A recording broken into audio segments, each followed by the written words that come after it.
So today we did our SINA tour. And SINA stands for Social Innovation Academy. Basically, it's a place where people can come together in a community and learn about business and social innovation together to create jobs. So for starters, they build all of their houses out of recycled plastic bottles, which is really cool. They also make cool designs on the inside, which adds a little fun element to it. But in general, they're just using plastic to build foundations instead of using like other cement and stuff, which is really cool. So it saves on building costs, but also it helps the environment by reducing plastic use. So the first business we visited was called Our Roots. Here's a box of the product. Basically, they make reusable and disposable straws out of sage grass. So it's a really cool way. They're biodegradable, and it's a cool way to use a local plant found here in Uganda to create an alternative to single-use plastic straws. So the next company we visited was called Euganics, which basically creates mosquito repellent soap. Yeah, so the soap is 100% organic and made from local ingredients you can find here in Uganda, and you can put it on with or without water in case you don't have access to water,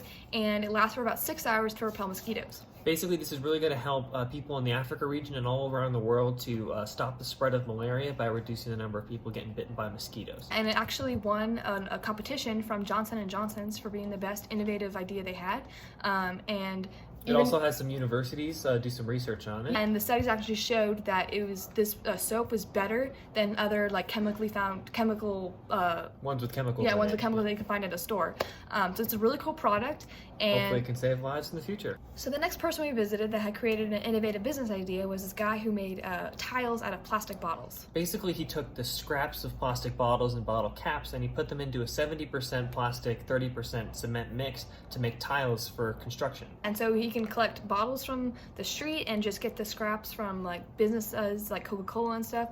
And then as long as he buys the cement, he can create these fairly cheapish tiles that can be used to design houses and stuff. So the two benefits of this are that it keeps plastic out of landfills in the ocean and by keeping them stored up in buildings, and it also reduces the amount of raw materials we need to keep mining from the earth by reducing the amount of cement that's used in the construction materials. Then we went to Chamuli Fashion, which basically is a company that uses plastics and makes them into clothes and other materials. I got a cool scrunchie. And we also got these cool bags, which is made out of this is made out of a cement bag. They also are important in the disabled community because they try to hire disabled individuals, people who are deaf or have other physical disabilities, to do the sewing and to collect the plastics and whatnot to help support the disabled community as well as help the environment by reducing plastic use. So our next stop was a computer company called Science that wanted to make computers but with a twist. Basically, they wanted to combat the lack of technology in rural schools and communities, which often have limited electricity and Wi-Fi. So to combat the lack of electricity, they built computers that could be powered with a small solar panel. And to combat the lack of internet, they basically downloaded all the materials, being Khan Academy videos, Wikipedia articles, etc., onto a web browser-like platform, and so that children and adults can learn how to browse the web, but without having to actually access the internet. Right, so it's a really cool product. It's made out of wood, which is also cool, and hopefully it can help tons of children all over be able to access technology, which can give them better opportunities in the future as they grow older. So that concludes our Social Innovation Academy tour. It was really cool. It exceeded all of our expectations. It was actually really fascinating. Yeah.